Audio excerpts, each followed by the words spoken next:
الرحمن الرحيم والصلاة والسلام على أشرف المرسلين سيدنا محمد وعلى آله وأصحابه وسلم تسليما كثيرا إلى يوم الدين آمين. سلام الله عليكم ورحمة الله وبركاته يا إخوة في دين الله. مبادئ تغنينين كو على فيك أبو الشيطان تورما kanga kalanda menene ala to barka mai ka solli ala ka kiraba kanu muhammadu sallallahu ta'ala wa sallam ana sudin stanamu ana ka sabanimo ani mojma munun tura ala kirala ni barin man kali ambe solli uka mbade una moray aw balmake naw dinge naw ka kalandedo noye ali badra sangare kabobal ngo juila marala dugula min to estira ko jedala commune de ngolobugo kasigi bamanyare ya yirma jo kado bugula ala ga dine nyefo bado min to islamia mbado anga bisigi da kurinya flam mamulu 600 interneti sans fait on pode chama global 600 chama nyebana 600 groupe sans fait facebook sans fait youtube sans fait anga folie ananga barkada ananga wari mando be nyoshi bela dilimo auditeur ne auditrice be mbado na mora isa anga bi da kuriye fla be minka o te dore anga choro bay no yanga zamzamiwe no yanga sidi no ye al mufadilatu al murshid dal al kitab wa sunna estadu zi waza sidi sharif usman madani aidra dakuriye fla dron de bamulu ko fo alebi dakuriye fla bamulu ko fo karabo kan bawi dakuriye fla bamulu ko fo ansarwe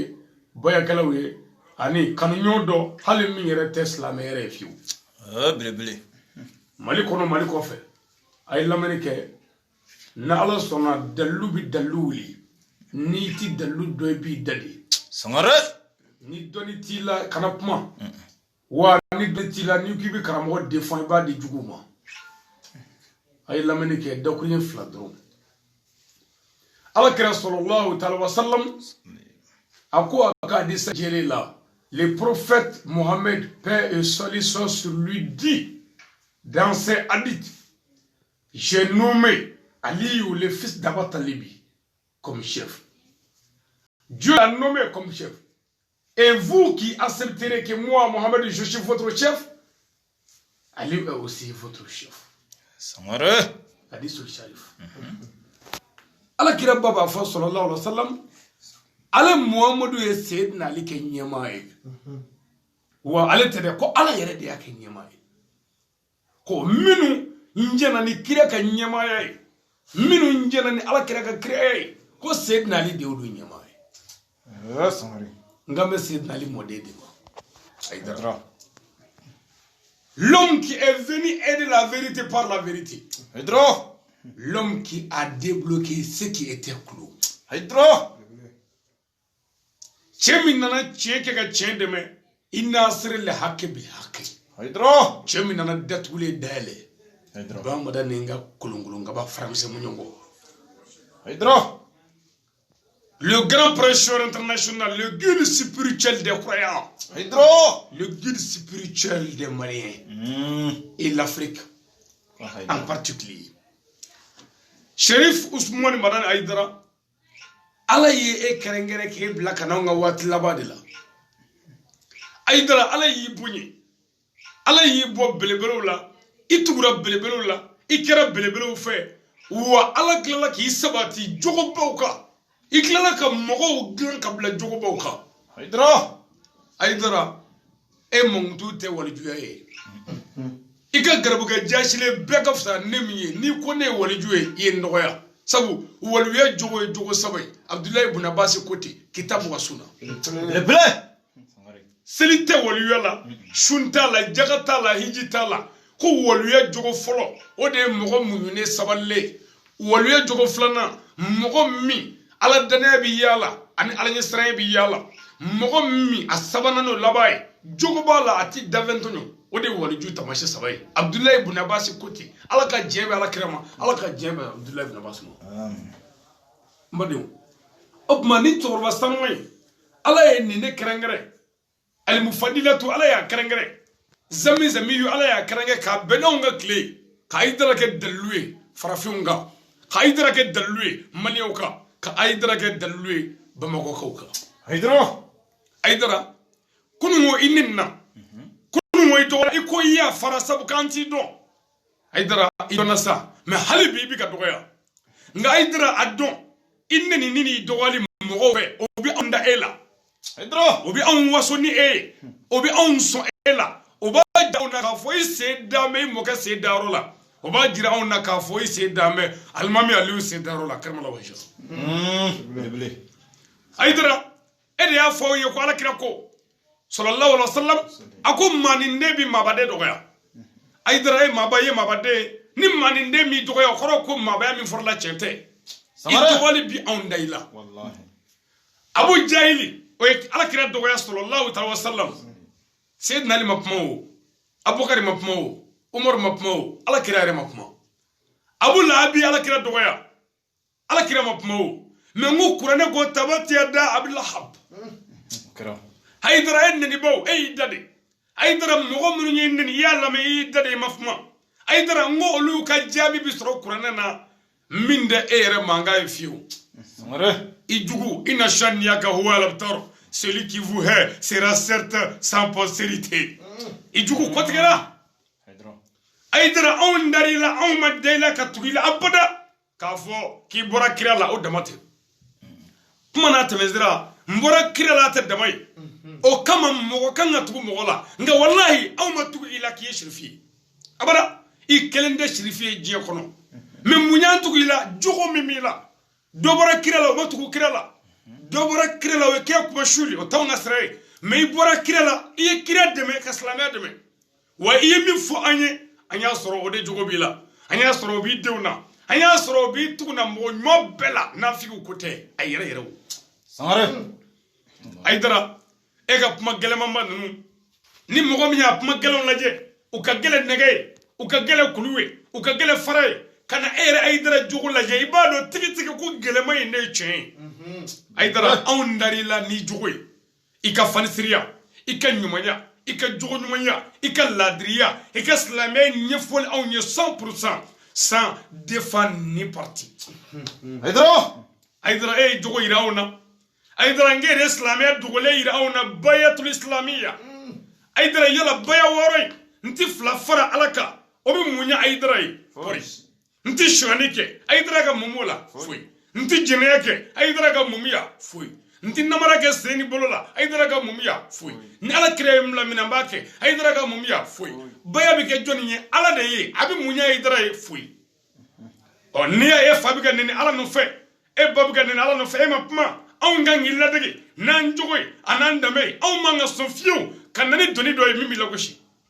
samare karamo aidra kamnyon kle borna biro ay lamanike akana sofiu kaidra dame kelenche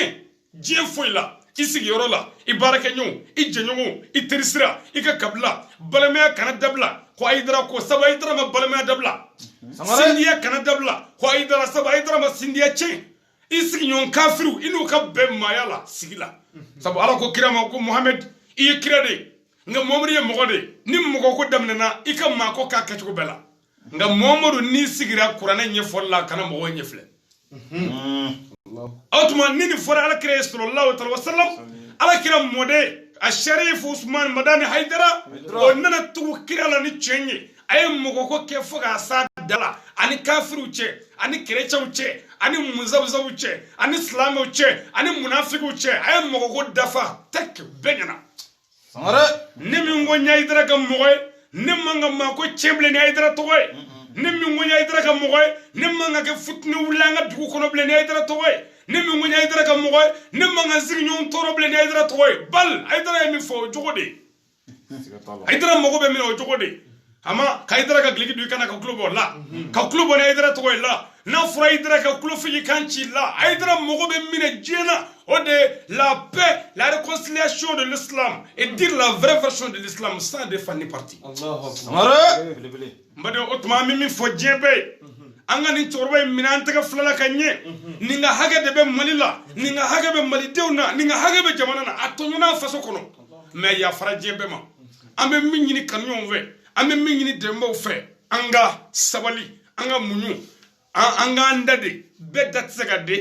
nga nami puma anga puma ni kodoy bil hukma anga na puma fo mimi karamo se la goshima sawa ala kira baba fa sallallahu alaihi wasallam ako mogo ni kara sababu juwe mogo mimi son ki bange ba neni ni o neni ko ede dagande o dagande mogo mimi son ka mogo dogoya mimi son ka bange ba dogoya ko edoy wa amabane bamanu ni ko mo ko mogo mi fe ika alabaka bunya mogo fe mogo ka ala fitini tubulu o kuma no mi fe idre ka bunye aun nganga mogo bunye pour e kana la goshi soro ay dara gal la goshi bela jele aun jogode naw jogo manya bi la goshi soro note jogo foite ay dara la mogo bi sega minta kibi sizoka ay dara an wasrani ay dara an ni sojarani ni mogo minti fe o ga kodo aw mi fe aw ndale duila we gal la goshi nunu mun me kila galon jogo mun mi dela an wasa manay jene galo dara ela e belebele bay shwani dara ela e belebele bay ngaba miri jigi jonna nabla isa afrako te halalai aba miri jigi jonna maryama akoko jene yake aba miri jigi jonna zakariya ko e jene yake lai aba miri jigi jonna yahaya okumulo tigara ko jene sara aidara ngo e bora olula kuma jugu be forayma e sanoga beku haydara ami foki barkada ki kuñmando e ga garbu keni jasileni do kala ne be ga fusa kala ne miye ali badra sangare ka dakuri flafo itoma bamule abi no e certificat to may sharif usman haydara to ma belebele bamule ayan kanu ala kama ayan deme ala kama kana foli kana ala kama kambla page nun sanfe bi ala kama direct la kanga dakuri flafo anga foli bi sitika mogo bela jele mali kono mali ko fe siti president ana nyemgo anga foli bi bela jele mogo klubana sisa ambe befo ka be barkada ka be kunymando aw balmake do ali badra sangare ay darabi ya fama nga foli bi ka dema bela jele nga dugo bi ka dema bela jele an bɛ ala fo faji filɛbagaw ni ne tun y'an karamɔgɔ ali badara sangare ka bɔ wasolo mara la karamɔgɔba de don alhamdulilahi bonyatigi de bɛ bonya dɔn karamɔgɔ de bɛ karamɔgɔ dɔn malgré i karamɔgɔ ɲɔgɔn ka tila ka na o tanu bi a ma nɔgɔn kunfiw bi ka maa min na gosi e karamɔgɔ tɔ ka sɔn k'o tanu ko nɔgɔn tɛ ka ali badara fo a yɛrɛ ye belebele ye belebelew bɛ belebelew dɔn fila n'i y'a ye ka ban dusukun jɛlenya de don farikolotigi de don hakilitigi de don aw minnu mɔgɔ bɛna s'a ma ni ala sɔnna aw bɛna ka nin ɲɔgɔnna caman sɔrɔ ka tɛmɛ an b'a fɔ Hayidara ko kanu na an b'a fɔ kosɛbɛ ni ala sɔnna an bɛ dakurunya laban d'a ma a b'o lase auditeurs ma an bɛ bilali kɛ ni ala sɔnna alhamdulillah ayiwa certificat tɔ ma n b'i fo n bɛ page filɛbaga bɛɛ lajɛlen fo ka lamɛnbaga bɛɛ lajɛlen fo vraiment aujourd'hui je suis très content parce que ka aw ɲɔgɔnna denmisɛnw ye boliboli la Hayidara ko la ani diinɛ ko la a bɛ an wasa a b'an nisɔndiya an ɲɔgɔnnaw bɛ boli la balani jo de la ani diɲɛ den foliw la ani manamana ko ni batara ko dɔrɔn o tuma n'i y'aw ye boliboli la diinɛ nɔfɛ a bɛ anw nisɔndiya mawulu kɛnɛw kan a bɛ boliboli minnu kɛ ani a bɛ boli minnu kɛ an karamɔgɔ denw nɔfɛ an ɲɛ b'a bɛɛ lajɛlen la nin kɛnɛ in kan an bɛ an ka ansaro karamɔgɔ bɛɛ lajɛlen fo an ka u ɲɛmɔgɔ fo ka taa bila mɔgɔ labanw na an ka foli bɛ bɛɛ lajɛlen an ka foli bɛ tɔnden bɛɛ ye an ka foli bɛ kanuɲɔgɔn bɛɛ ye an ka foli bɛ dɔnbaga bɛɛ ye foyi t'an fɛ bilen ka foli kɛ dɔrɔn اللهم ربنا اتنا في الدنيا حسنه وفي الاخره حسنه وقنا عذاب النار اللهم اني اعوذ بك من الحمل والحزن اعوذ بك من الحج والكسل اعوذ بك من الجبن والبخل اعوذ بك من علبة الدين وقهر الرجال اللهم لك الحمد كما ينبغي الجلال وجهك الكريم الولازم سلطانك سبحان ربك رب العزه عما يصفون والصلاه والسلام على المرسلين والحمد لله رب العالمين السلام عليكم ورحمه الله وبركاته شكرا